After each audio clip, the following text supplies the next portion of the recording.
सर्व स्पर्धकांना माझा नमस्कार। यूपीएससी असो, एमपीएससी असो, एमपीएससी मधल्या कोणत्याही परीक्षा असो, कंबाईंड क्लरिकल सोडून तुम्हाला काय दिसते? कॉन्सेप्ट पक्का नाही तर फॅक्ट्स पक्के नाही, आणि दोन्ही पक्के नाही तर परीक्षा पक्की नाही। मग सुरुवात कुठून करायला पाहिजे बाबा? कॉन्सेप्ट, त्याची डेप्थ। आपण तसं करत नाही, रट्टा मारतो, आमच्याला गाईड घेतो ना, फुस्सुम होते की नाही? तर तसं होऊ नये म्हणून आता आपण काय कॉन्सेप्टवर फोकस करू। तर आजचा टॉपिक कोणता आहे? गतीनुसार प्रकार कशाचे? इन्फ्लेशन, किंमत वाढ, महागाई, भाव वाढ, चलन वाढ, काही बी म्हणा, तुम्हाला जसं वाटते तसं, नाही का? तर हा इन्फ्लेशनचे कशानुसार प्रकार आहे? गतीनुसार, स्पीड, रेट, त्याच्यानुसार प्रकार आज आपण पाहणार आहोत। याच्यापूर्वी पाहिलं का कॉजेस ऑफ इन्फ्लेशन, है ना? इन्फ्लेशनची कारण, याचा व्हिडिओ मी सांगितलेला आहे, तो पाहिला नसून पाहिला तर तो पाहून घ्या। ते प्रकार कोणते होते? ते त्याचे कारक, ते काय त्याचे कारक, इन्फ्लेशन होण्याचे कारण कुठले आहेत त्याच्या आधारावर। आता हे गतीच्या आधारावर है ना, असा सोपा सोपाही प्रश्न राहू शकते ना, मग गुगली येऊ शकते की बाबा गतीनुसार कोणता, कारणानुसार कोणता, असं राहते ना, राहू शकते ना। ठीक आहे, तर आज आपण काय पाहणार आहोत? गतीनुसार। अजून एक महत्वाचं आहे की प्रकार पाहून करायचं काय आहे, कारण आपल्याला इंडियन इकॉनॉमी वाचायची आहे। काय वाचायची आहे? भारतीय अर्थव्यवस्था। मग भारतीय अर्थव्यवस्था वाचायची आहे, तर भारतीय अर्थव्यवस्थेमध्ये तुम्हाला दिसन बाबा किंमत वाढ, भाव वाढ नेहमीच होते।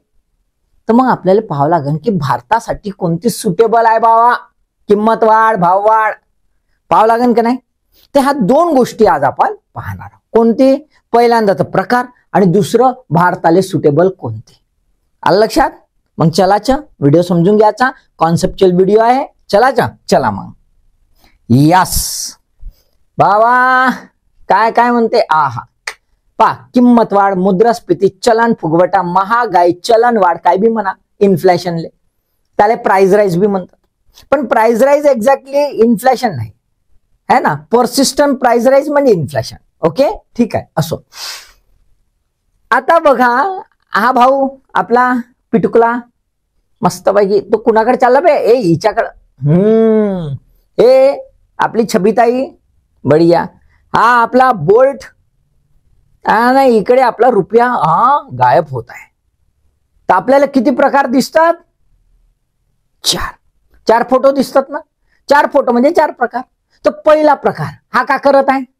रांगत आहे, सोपा सोपा रांगत आहे, है ना? हा रांगत आहे म्हणून याला रांगणारी, रांगत आहे म्हणून रांगणारी, क्रिपिंग, क्रिपिंग, ठीक आहे, राईट? किती टक्के, किती टक्क्याने भाव वाढेल एखाद्या वस्तूचे, किंवा जनरलाइज इन जनरल भाव वाढ कितीने होईल म्हणजे त्याला रांगणारी म्हणू? तर 2 ते 3%। कसं? पर इयर, लक्षात ठेवायचं, पर ॲनम, पर इयर, प्रतिवर्षी। तुम्ही म्हणा ना हे तर माहितच आहे, मग इकडे पाहून तर तुम्हाला दिसम प्रतिवर्षी गायब होऊन जाईल, मग पुन्हा अडचण। म्हणून लक्षात ठेवायचं, काय ठेवायचं? 2 ते 3% प्रतिवर्षी, पर इयर, पर ॲनम, काय म्हणतात? रांगणारी। आता रांगणारा पुट्ट, रांगणार पुट्ट चाललं टुबुक टुबुक टुबुक टुबुक टुबुक टुबुक, चालते ना मस्तपैकी, आणि हसत हसत, कसं चालते? हसत हसत, रडत रडत। आता त्याला भूक लागली असेल, रांगत असेल तर रडणच, पण इन जनरल पोट्टे कसे असे मस्त हसत हसत, है ना? बरोबर आहे, राईट? म्हणजेच काय आपल्याला काय दिसते? हे बढिया आहे बा, हसत हसत, क्रिपिंग, हसत हसत, 2 ते 3%। आता 2 ते 3% भाव वाढले तर काही टेन्शन राहत नाही, म्हणजे हसत हसत, ठीक आहे। याले पर्यायी शब्दावली, ते बी लक्षात ठेवणं आवश्यक आहे, प्रत्येकाला लईच पर्यायी शब्दावली आहे। तर रांगणारी ला आपण मंद फुगवटा म्हणतो, मंद, माइल्ड, मंद, माइल्ड, किंवा त्याला लो इन्फ्लेशन, कमी फुगवटा सुद्धा म्हणतो। क्लिअर? ओके। दुसरं आपली छबीताई, आपली छबीताई काय करताय? मस्त स्टाईल मध्ये चालत आहे। कसं? मस्त स्टाईल मध्ये चालत आहे। आता तुम्हाला म्हणलं चाला रे बाबा, चाला रे बाबा, तर रांगण्यापेक्षा गती तर जास्त राहीन का नाही. मस्त चालत आहे स्टाईल मध्ये. सकाळी वॉकिंग करायला जाता का नाही जात?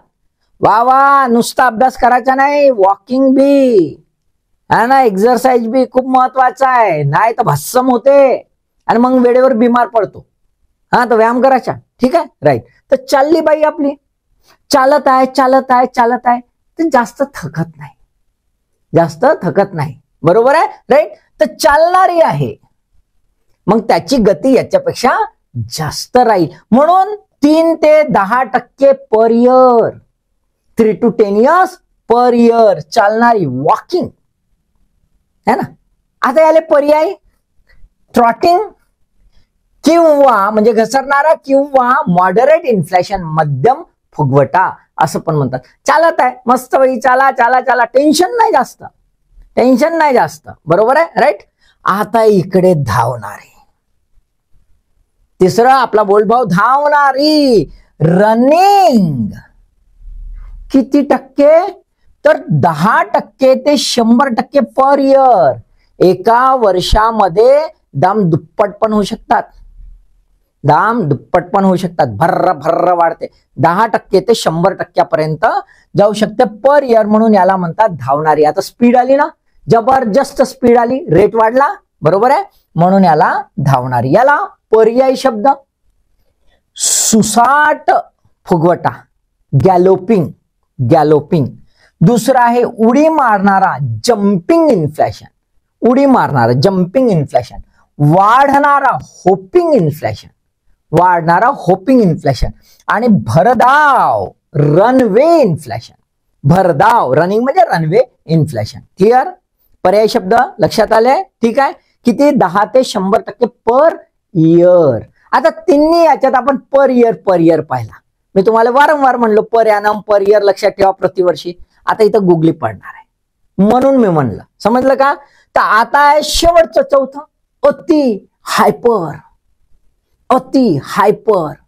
खूपच अतिच धावायला लागला ना, असा धावायला लागला का बेताल. आणि बेताल झाला का मग हे टोंगडे फुटले, हे हात फुटले, हे पडला, है ना. अति हायपर मध्ये काय म्हणते? 50%. तू म्हणा सर इथं 100%, इथं तर 50% पर मंथ. लक्षात आलं का? Per month. आतापर्यंत पर इयर आपण वाचतो, आता काय पर मंथ. 50% पेक्षा अधिक पर मंथ म्हणजे वर्षाचा किती? तर इन जनरल 12,864.63% होऊन जाते. एवढा म्हणजे एक वस्तू 10 रुपयाची असेल तर किती वर्ष किती होईल विचार करा. म्हणून याला काय म्हणतात? अति हायपर. आता इथं बघा काय दाखवलं आम्ही, है ना. 200च्या नोट जसा भर्रा गायब होत आहे बाबा, 200च्या नोट गायब होईल ना. बरोबर आहे, काय किंमत राहील का त्याची? राईट. याला अल्टरनेटिव्ह वर्ड, महागाईचा भडका, आउटब्रेक ऑफ इन्फ्लेशन. याला काय म्हणतो? महागाईचा भडका, आउटब्रेक ऑफ इन्फ्लेशन. चारही क्लिअर झाले? रांगणारी, चालणारी, धावणारी आणि हायपर, अति. लक्षात आलं का? आता यांचे कारण काय वैशिष्ट्य आहेत हे पण समजून घेणं अत्यंत आवश्यक आहे. कारण की आपल्याला काय शोधायचं आहे? भारतासाठी सुटेबल कोणती. बरोबर आहे. आता तुम्ही म्हणा याच्यावरून सर लक्षात येते, पण नाही, आता थोडंसं डीप मध्ये जाणं आवश्यक आहे. आपल्याला अशा प्रकारचे प्रश्न विचारून झालेला आहे. एमपीएससी ला विचारलेला आहे हा प्रश्न, कोणत्या प्रकारची सुटेबल आहे. आता समजून घ्यावं लागेल, कारण डेप्थ मध्ये प्रश्न येऊ शकतात. कारण एक विचारून झाला, आता रिपीट करे नाही एमपीएससी, क्वचितच मागच्या 10-15 वर्षाची पाहत चुकून एखादा दिसत. बरोबर आहे, राईट. तर चला पाहून घेऊ. बघा, रांगणारी आणि इकडे चालणारी, ह्या दोघांचं कंपॅरिझन. कारण ह्या दोन ज्या आहेत यांच्यामध्ये सारखेपणा बरेचसे आहे आणि नंतरच्या दोन त्याच्यातला सारखेपणा, म्हणून ह्या दोन सोबत घेतलेल्या आहेत. ठीक आहे. बघा, रांगणारीच्या याच्यात काय आहे? आर्थिक वृद्धीसाठी पोषक आहे. It's a very healthy for economic growth, है ना. अँड इट ऑल्सो कंट्रोलेबल, आटोक्यात आहे, मॅनेजेबल आहे. So creeping inflation is healthy for the economic growth. मग चांगला आहे बाबा, इकॉनॉमिक ग्रोथ म्हणजे सगळ्यांसाठी बेस्ट, सगळ्यांसाठी बेस्ट. मग डेव्हलप कंट्री राहो, डेव्हलपिंग कंट्री राहो, कोणती बी राहो, creeping inflation is a best. It's not pinching the pocket of the common man. है ना, सामान्य व्यक्तीच्या पॉकेट जो आहे त्याला त्रास दे नाही का. आता किमती अशा टुच्चुक टुच्चुक वाढत आहेत, 2 ते 3%, काहीच वाटे नाही. है ना, म्हणजे असा फील होई नाही. है ना, हलका हलका शेकल्या जाते, फील होई नाही. बरोबर आहे, राईट. आता काय म्हटलंय का बाबा, हे आर्थिक वृद्धीसाठी पोषक कसं आहे. तर एका बाजूला दिस इन्फ्लेशन एका बाजूला आर्थिक उत्तेजक म्हणून काम करते, इकॉनॉमिक स्टिम्युलेटर. आर्थिक उत्तेजक, इकॉनॉमिक स्टिम्युलेटर म्हणून काम करते. आता इकॉनॉमिक स्टिम्युलेटर म्हणजे कसं, त्या लक्षात घ्या. एका बाजूला आता किमती वाढत आहेत 2%, 3%. तर लोकांना पिंचिंग तर होय नाही, पण लोकांना एक वाटते वा वाढत आहेत, आता घेतलं तर बरं, नंतर तर अजून वाढणारच आहे ना, आता घेतलं तर बरं. म्हणून परचेसिंग जे आहे ते परचेसिंग होणं सुरू होतं 2 गोष्टीमुळे. एक तर अफोर्डेबल आहे आणि दुसरं भविष्यात वाढणार आहे तर आताच घेऊन टाकावा, म्हणजे परचेसिंग वाढते.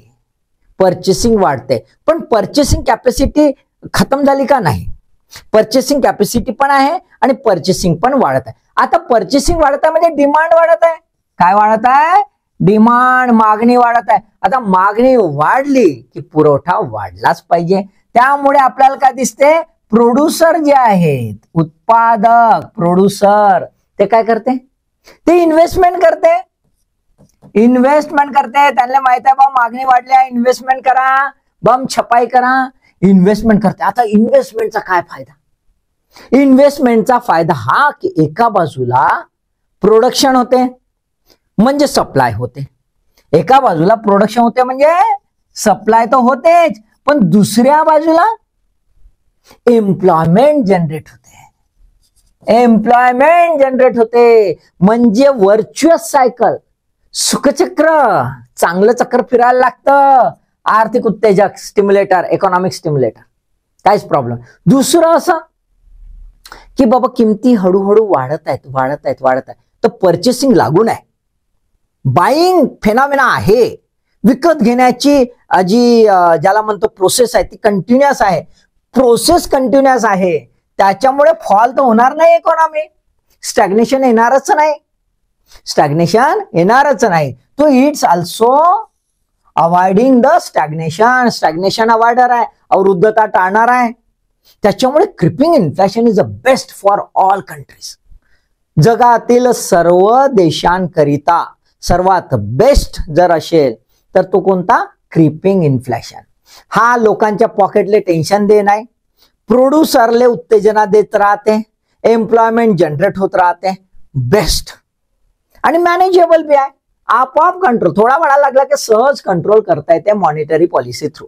Getting the point, right, clear. आता इकडे पाहूया वॉकिंग मध्ये काय बाबा.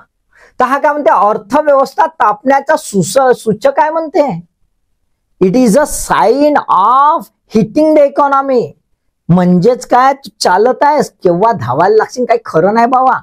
लक्षात घे, तो चालायला लागला आहे म्हणजे इंडिकेटर देते तो धावन केव्हा बी. So it shows some sort of the danger sign. पण डेंजर साइन आहे असं म्हणतो आपण, पण काही गडबड आहे का, नाही. परंतु नियंत्रण शक्य आहे, फक्त नियंत्रण केलं नाही, इफ अनचेक, याचं तर नियंत्रण असंच होऊन जाते. रांगणारा पोट्टा आहे, पटकन कडेवर घेतला, होय तिकडे, आहे की नाही. इथं चालणारी छबी, आपली चालणारी छबी आहे, तिला का कडेवर घेणार का नाही.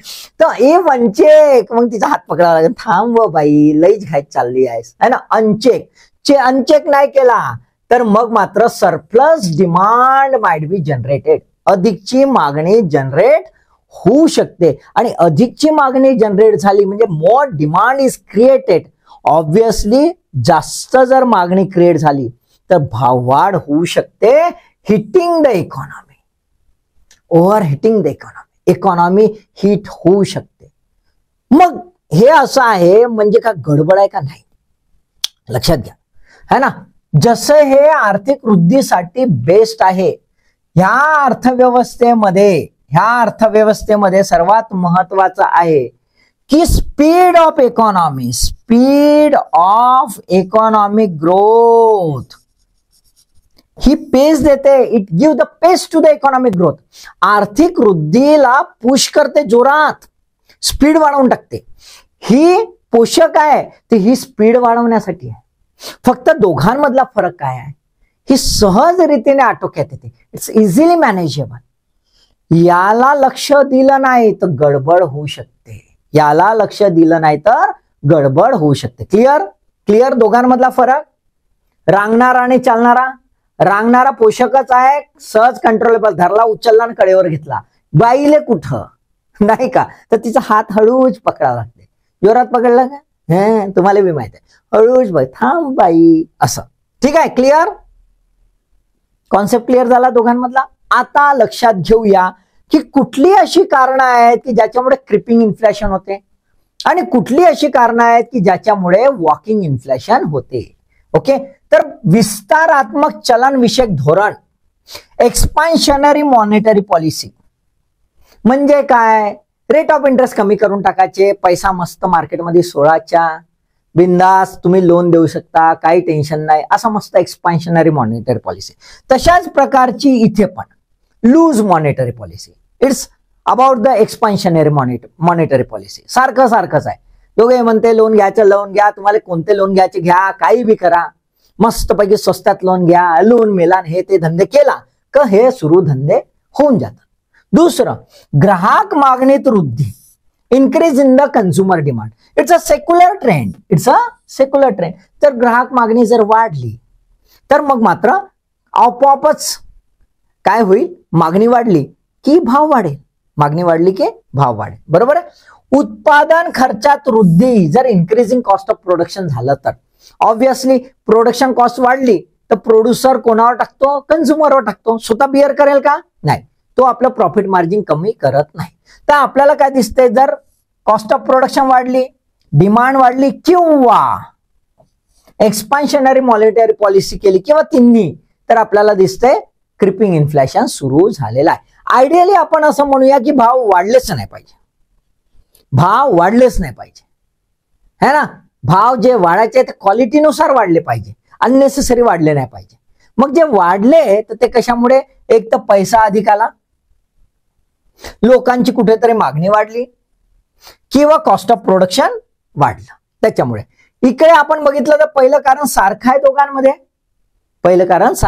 त्याच्यानंतर आपल्याला दिसतंय कारणं बदललेली आहेत. वॉकिंग इन्फ्लेशन मध्ये कारणं बदललेली आहेत. इन जनरल विकसनशील राष्ट्र यांच्याकडे पैसा नसतो डेव्हलपमेंट करिता, कारण की टॅक्स जास्त लावू शकत नाही, इनमास पॉवर्टी असते.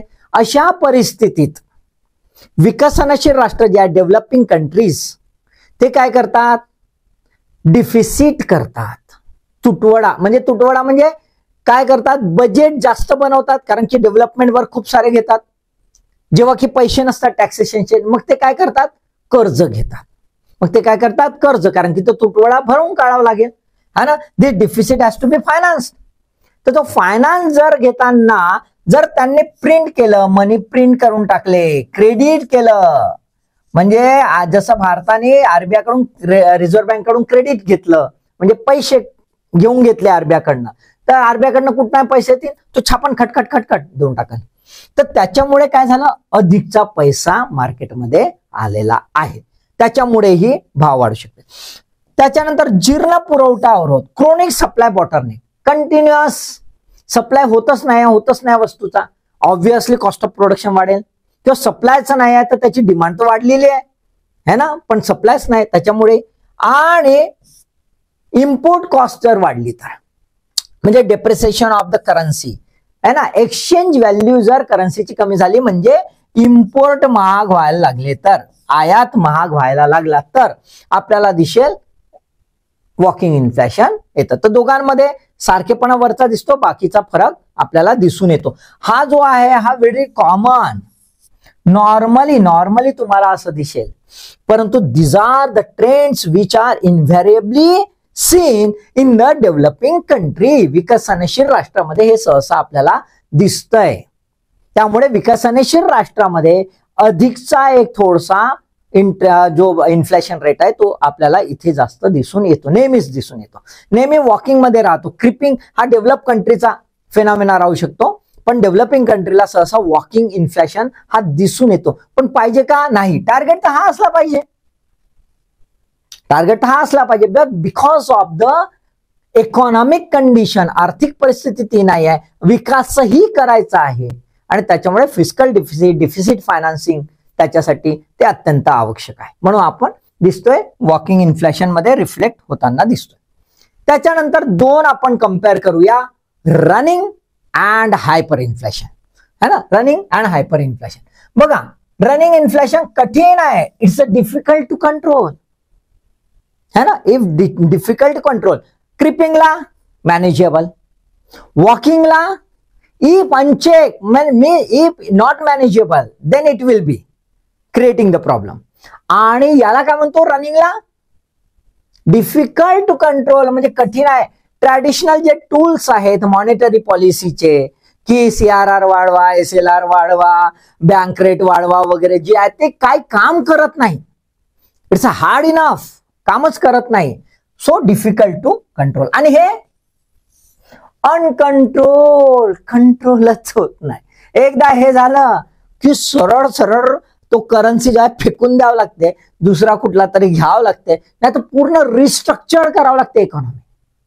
आणि हे इतकं खतरनाक आहे की हे अनकंट्रोल झालं म्हणजे अनकंट्रोलच होते, तर पूर्ण व्यवस्थाच अनकंट्रोल होते, पूर्ण व्यवस्थाच अनकंट्रोल होऊन जाते. आलं की नाही लक्षात? ठीक आहे.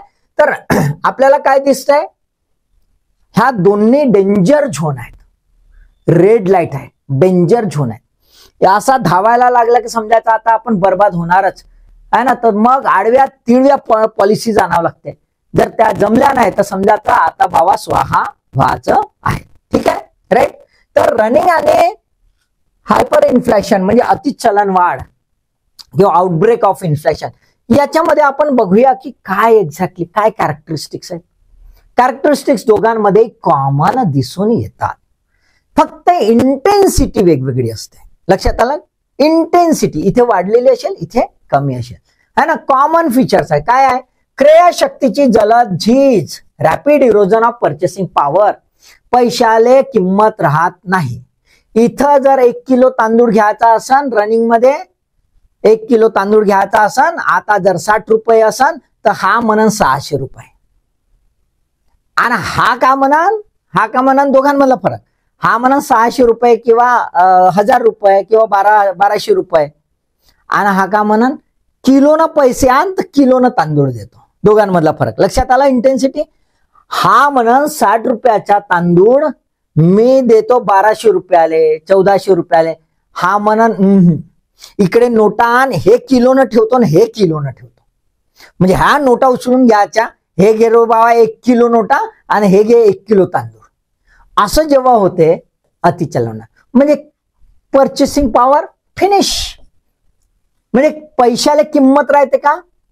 The value of money is completely eroded. No value or very less value to the money, म्हणजे किंमतच राहत नाही, किंमतच राहत नाही. क्लिअर? दुसरं इकॉनॉमिक इनस्टॅबिलिटी, आर्थिक अस्थिरता, सगळा गडबड होऊन जाते. बिलकुल बँकिंग प्रणाली तर पूर्ण कोलॅप्स होऊन जाते. बँकिंग प्रणाली फिनिश, है ना. कितीही प्रिंट करा पैसे, पण पैसेच किलोनं घेऊन जायचे, किती प्रिंट करणार, है ना. त्यामुळे मॉनिटरी पॉलिसी पूर्ण ढिशक्याव, भस्सम, काहीच राहत नाही. बँक लोन देऊ शकत नाही. लोन कुठून देऊ म्हणते मी, का? कारण लोक काय डिपॉझिट, लोकांकडे तर एवढे पैसे घेऊन जायचे आहेत बॅगानं, तर लोकांकडे पैसे नाही, तर त्यामुळे डिपॉझिट नाही, डिपॉझिट नाही ते लोन कुठून देईन. म्हणून बँक बँकरप्ट होऊन जाते. मग लोक म्हणते बाबा पैशाला किंमतच नाही. मग पैशाला किंमत नाही तर आता काय करणार? होर्डिंग ऑफ ऍसेट्स, मालमत्तेची साठेबाजी व्हायला लागते. काय लोक जमिनीत पैसा घालते, सोन्यात पैसा घालते, चांदीत पैसा घालते, बँकेत पैसा घालत नाही, है ना. साठेबाजी वाढून जाते आणि त्यामुळे आपल्याला दिसते मग सोन्याचे भाव, जमिनीचे भाव हे स्काय रॉकेटेड जबरदस्त वाढताना आपल्याला दिसून येते. अशी परिस्थिती आपल्याला दिसली तर समजून घ्यायचं आता धावणारी आणि हायपर इन्फ्लेशन मध्ये हे तर कॉमन आहेत, पण त्या नंतरही हायपर इन्फ्लेशनचं महत्वाचं हे आहे की केवळ इकॉनॉमिक इन्स्टॅबिलिटी येत नाही तर पॉलिटिकल इन्स्टॅबिलिटी सुद्धा येते. राईट्स होतात, सिव्हिल स्ट्राईफ होते, पूर्ण समाज ध्वस्त होऊन जाते, राजकीय व्यवस्था ध्वस्त होऊन जाते. इथे राजकीय व्यवस्था ध्वस्त होत नाही, समाज डगबगून जातो, हलून जातो. इथे मात्र फिनिश, नवीन राजकीय व्यवस्था आणावं लागते, उथलपुथल होते, पॉलिटिकल कंडिशन होपलेस होऊन जाते, ही अनियंत्रित असलेली. ओके, ठीक आहे. That is a hyper inflation. Clear, right. आता आपण बघूया काय कारण आहेत बाबा. कारण महत्वाचे आहेत. तर रनिंग इन्फ्लेशनला अति पैशाची छपाई, अति पैशाची छपाई, याला दुसरा कॉन्सेप्ट आहे, नाव म्हणतात पंप प्राइमिंग. पंप प्राइमिंग, फालतूच्या पॉप्युलिस्ट पॉलिसी केली ना, पैसे वाटले का हे धंदे होऊ शकतात. फालतूची पॉप्युलिस्ट पॉलिसी केली आणि सरकारनं पैसे वाटले तर because of the mismanagement of the government, गव्हर्नमेंटनी जर लफडे केले, भालधंदे केले किंवा सत्ता पिपासू झाले तर हे होऊ शकते. अति पैसा छपाई केली तर, एक्सेस मनी प्रिंटिंग, मागणी व उत्पादन यांच्यात दबाव जर निर्माण झाला तर डिमांड पुल इन्फ्लेशन होत आहे आणि सोबतच कॉस्ट पुश इन्फ्लेशन पण होत आहे. म्हणजे सप्लाय बॉटलनेक्स होत आहेत आणि डिमांड बरोबर वाढत ना. पैसा छपाई केला लोकांच्या हातात आला तर लोक काय करान? खर्चच करान. फुकटाचा पैसा आला तर लोक काय करते? खर्च करते. मेहनतीचा आला तर खर्च करत नाही. तर फुकटाचा पैसा आला, फालतूची डिमांड आणि बॉटलनेक तयार झाले, कॉस्ट प्रोडक्शन वाढलं, त्यामुळे तिकडचा तर कॉस्ट पुश आणि डिमांड पुलाचं कॉम्बिनेशन. तुटीचा भरणा व परकीय कर्जाचा बोजा, मस्तपैकी हे स्कीम ते स्कीम भालधंदे करते सरकार, घेणं देणं काही नाही है ना. असं करून करून काय करते, इकडे बजेट वाढवून टाकते आणि पैसा राहत नाही. मग काय म्हणते, रिझर्व्ह बँक केले म्हणजे सेंट्रल बँक केले, छाप म्हणते पैसा, डिफिसिट फायनान्सिंग. फॉरेन मधून कर्जा घेते, बरोईंग, इकडून घे तिकडून घे, हे प्रोजेक्ट ते प्रोजेक्ट, लोकांना वाटतं वा का हो हा, आणि मग होते एक्सटर्नल डेट बर्डन, मग होते ते सरकार बँकरप्ट. बरोबर आहे, राईट. तेव्हा मात्र गडबड होते. बाह्यांग धक्के, एक्सटर्नल शॉक्स, ऑइल शॉक पकडा. भारत कशावर निर्भर आहे? ऑइलवर. इम्पोर्ट करते 70%. मग जर ऑइल शॉक झाला तर, इम्पोर्ट कॉस्ट वाढली तर एखाद्या प्रोडक्टची, त्याच्यामुळेही फटका बसू शकते आणि मग मात्र इन्फ्लेशन भर्र वाढायला लागते. So these are the reasons. लक्षात आलं. आता या रिझन सोबत, these are the common reasons याच्यासाठी आणि याच्यासाठी, पण याच्या व्यतिरिक्त काय, म्हणजे छपाई तर करतेच, पण महत्वाचं असं आहे की इतका इरोड होते व्हॅल्यू मनीची की लोकांचा विश्वास उडून जातो. Loss of confidence on a currency by पब्लिकचा विश्वास नाही आहे आता, आणि त्यामुळे ते काय करते, साठेबाजी करायला लागते. मग त्याच्यामुळे अत्यंत वाईट परिस्थिती होऊन जाते. कधी कधी राजकीय अस्थिरता असेल, पॉलिटिकल इन्स्टॅबिलिटी असेल तर इन्व्हेस्टरला टेन्शन, इन्व्हेस्टर टेन्शन मध्ये आला, सरकार केव्हा काय पॉलिसीवर काही गॅरंटी नाही. मग तो म्हणते मी येऊ नाही बाबा, बेकार काम आहे इथं है ना. आणि दुसरीकडे लोक म्हणते काय निर्णय घेईन काय खरं नाही, पैसे बँकेत ठेवले तर आपले बँक केव्हा साफ होईल, नको रे बाबा. बरोबर आहे. एखादं वॉर झालं असेल तर वॉर इकॉनॉमी जनरेट होते, सगळा पैसा तिकडेच एकाच ह्याच्या, त्यामुळे गडबड होते. बरोबर आहे. पुरवठा धक्का, सप्लाय शॉक्स, सप्लायच गॅप झाला एखादा तर त्याच्यामुळे सुद्धा होऊ शकते. तर दीज आर द रिझन्स. तर या व्यतिरिक्त आपल्याला दिसतंय हे जे आहे राजकीय अस्थिरता आणि युद्ध वगैरे, जसं सध्याचं आपल्याला वॉर चालू आहे रशिया युक्रेन वगैरे, त्याच्यामुळे तिथे हा इन्फ्लेशन होण्याची पॉसिबिलिटी आहे. पण आपण म्हणतो तसं होत नाही आहे, तर तो एक वेगळा प्रकार आहे. त्याला आपण म्हणतो सप्रेस्ड इन्फ्लेशन. काय म्हणतो? Suppressed inflation. गव्हर्नमेंट काय करते, युद्ध काळामध्ये इन्फ्लेशनला दाबून ठेवते, वाढू नाही देत. पण असं सोपं नाही आहे. युद्ध संपलं का केव्हा त्या देशाचं वाटोळ होईल काही खरं नाही. जसं युद्ध संपलं आणि थोडंसं रिलीज केलं की भडकन भडका होते, मग हायपर होऊ शकते, गडबड होऊ शकते. आणि म्हणून त्याच्यामध्ये आपण हायपर इन्फ्लेशन पकडतो. हे युद्धाचं कारण राहू शकतं. ठीक आहे. आता उदाहरणं, जगातील काही उदाहरणं घेऊया. हायपर इन्फ्लेशन खरंच होते का बाबा, का नुसता फोमाडेंग आहे? तर पाहून घेऊ. जर्मनीमध्ये झालं होतं 1920 मध्ये. पहिलं महायुद्ध झालं, जर्मनीनं बॉम्ब बाईश केली, पण नंतर भोगलं. आणि मग बघा कसं काय 29,500% किंमत वाढ. 29,500. Getting the point? म्हणजे 3.7 दिवसात प्राइस डबल. हंगेरी याने हे भालधंदे केले फर्स्ट वर्ल्ड वॉर मध्ये, यानं भालधंदे केले सेकंड वर्ल्ड वॉर मध्ये. तर किती? 14.9 क्वाड्रिलियन. म्हणजे 15 तासात डबल. 15 तासात डबल. कसं होतं सांग? बरोबर आहे, किमती डबल. 10चं 20, 20चं 30. आत्ता बोल, आत्ता 40 नाही, थोड्या वेळानं घेतो 50, थोड्या वेळानं घेतो 60, काही खरं नाही. बरोबर आहे. झिम्बाब्वे 2008. Political instability. कारण बघा, पॉलिटिकल इन्स्टॅबिलिटी, इकॉनॉमिक मिसमॅनेजमेंट, भालधंदे केले तिथल्या सरकारनं, बम लोन घेतले, लोकांना चमकवलं, लोक चमकले, लोक खुश, आणि मग भस्सम. कितीनं वाढलं? 79.6 बिलियन%. लक्षात घ्या.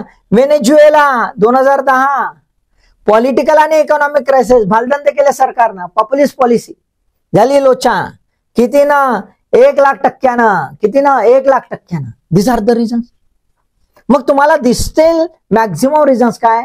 तर हायपर इन्फ्लेशन तेव्हाच होते जेव्हा एक्स्ट्रीम कंडिशन निर्माण होते, म्हणजे पॉलिटिकल इन्स्टॅबिलिटी असेल, इकॉनॉमिक क्रायसिस सिव्हिअर असेल, वॉर असेल, मिसमॅनेजमेंट असतील, हेवी मिसमॅनेजमेंट, पॉप्युलिस्ट पॉलिसी चालवल्या, तर त्या क्युम्युलेटिव्हली इथपर्यंत येऊ शकतात. ही 4 उदाहरणं आपल्यासमोर आहेत. आता ह्या 4 जे आहेत प्रकार तुम्ही समजले. ह्या 4 प्रकाराच्या कॉन्टेक्स्टमध्ये भारताला कोणती चलनवाढ योग्य आहे? तर रिझर्व्ह बँकेने टार्गेट बनवलंय, इन्फ्लेशन टार्गेट म्हणतात याला. याला काय म्हणतात? Inflation target. काय ठरवलं आहे आरबीआयने? 4%. 4%. 4%. आता 4 समजून सांगितलं मी प्रकार. आता मला विचारायचं नाही, उत्तर तुम्हाला द्यायचं आहे. 4%. टॉलरेबल काय आहे? टॉलरेबल काय आहे? ±2%. म्हणजे टार्गेट राहील 4%चा, पण 4 पेक्षा 2 कमी झालं किंवा 2 वाढलं तर हे काय? टॉलरेबल. टॉलरेबल म्हणजे मॅनेजेबल. मॅनेज करायचं आहे, हे मॅनेज होऊ शकतं रे बाबा.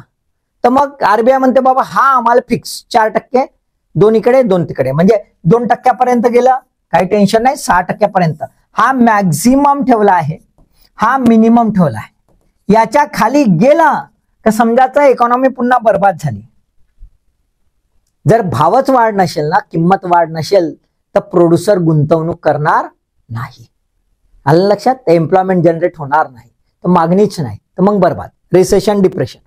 इकडे याच्यावर गेला हा ना, का मग मरायचंच आहे. मग अनमॅनेजेबल, हे काय कंट्रोल. मग आरबीआय म्हणते बाबा याच्यावर मला मॅनेज नाही होणार, याच्या खाली बर्बाद व्हायचं नाही, इकडे स्टॅग्नेशनला जायचं नाही, नाही इकडे आम्हाला बर्बाद नाही व्हायचं आहे. हा रेंज ठेवलेला आहे. ठीक आहे. आता ह्या रेंज आणि ह्या टार्गेट नुसार कोणत्या प्रकारची चलन वाढ भारताला सुटेबल राहील, है ना? तुम्हीच सांगायचं आहे, मला सांगायची गरज नाही. तुम्हाला समजलंच आहे, कारण तुम्ही पूर्ण व्हिडिओ पाहिला, समजून घेतलं. बरोबर आहे. इतक्या डिटेलमध्ये कुठंच नाही आहे कोणताच व्हिडिओ. म्हणजे खरं उगाच तारीफ नाही करायची फालतूची, पण सध्या तरी नाही आहे. अजून कोणी बनवेल याच्यापेक्षा तर डोंट नो, पण नाही आहे सध्या तरी, है ना? ते पाहिलं मी आणि मग लक्षात आलं की असं सांगायला पाहिजे बघ, कॉन्सेप्ट क्लिअर झाला पाहिजे डेप्थ मध्ये, म्हणून हा व्हिडिओ बनवला. ठीक आहे, तर उत्तर तुम्हाला सांगायचं आहे. ओके, अभ्यास करता मला माहित आहे एकदम सिरियस कॅन्डिडेट आहे, म्हणून अभ्यासाले ऑल द बेस्ट.